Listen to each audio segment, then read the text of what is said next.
ഗവർണറെ SFI പ്രവർത്തകർ ആക്രമിച്ചില്ലെന്നായിരുന്നു പ്രതിഭാഗത്തിന്റെ വാദം. SFI സമരഭടന്മാർക്കെതിരെ ചുമത്തിയ IPC 124 എന്ന വകുപ്പ് കേസിൽ നിലനിൽക്കില്ലെന്നും റോഡരികിൽ നിന്ന് പ്രതിഷേധിച്ച SFI പ്രവർത്തകരുടെ അടുത്തേക്ക് വാഹനം നിർത്തി ഗവർണറാണ് വന്നതെന്നും പ്രതിഭാഗം കോടതിയിൽ വാദിച്ചു. പ്രതിഷേധ ദൃശ്യങ്ങളും പ്രതിഭാഗം കോടതിയിൽ ഹാജരാക്കി. ദൃശ്യങ്ങൾ പരിശോധിച്ച കോടതിയാണ് ഉപാധികളോടെ വിദ്യാർത്ഥികൾക്ക് ജാമ്യം അനുവദിച്ചത്. പുറത്തിറങ്ങിയ പ്രവർത്തകർക്ക് കൊട്ടാരക്കരയിലും നിലമേലിലും സ്വീകരണം നൽകി.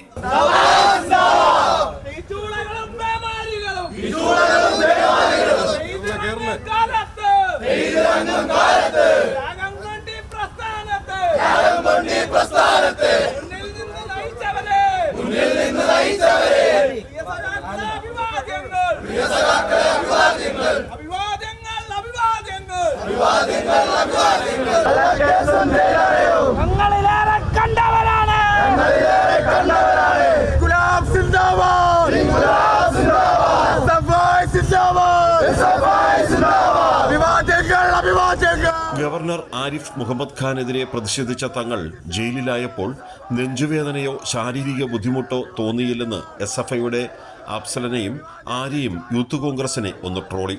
സമര സംഘടന ഓരോ വിഷയങ്ങളിലും സമരം ചെയ്ത് പോരാട്ടങ്ങളിലൂടെ കടന്നു വന്ന സംഘടനയാണ് SFI. അത്തരത്തിൽ ഞങ്ങൾക്ക് ജയിലൊരു പ്രശ്നമുള്ളതേ അല്ല. ഞങ്ങൾ തലവേദന എടുക്കുന്നെന്നോ, ഞങ്ങൾ ദേഹാസ്വസ്ഥമുണ്ടെന്നോ, ഞങ്ങൾക്ക് നെഞ്ചുവേദന എടുക്കുന്നെന്നോ, ഞങ്ങൾക്ക് തലപെരിക്കുന്നെന്നോ എന്നൊന്നും പറഞ്ഞ് ഞങ്ങൾ ജയിലിൽ നിന്ന് ഇറങ്ങാൻ ശ്രമിച്ചിട്ടില്ല. ഗവർണറുടെ നുണപ്രചരണത്തിനേറ്റ തിരിച്ചടിയാണ് വിദ്യാർത്ഥികൾക്ക് നീതിപീഠത്തിൽ നിന്ന് ലഭിച്ച ജാമ്യമെന്ന് CPIM കൊല്ലം ജില്ലാ സെക്രട്ടറി S. സുധേവൻ കൈരളി ന്യൂസിനോട് പറഞ്ഞു. തെറ്റായ നിലപാടാണ് ഗവർണർ സ്വീകരിച്ചത് എന്നാണ് നീതിപീഠത്തിന് ബോധ്യമായത്. വസ്തുതകൾ അതാണ് ജനങ്ങൾക്ക് ബോധ്യമായത്.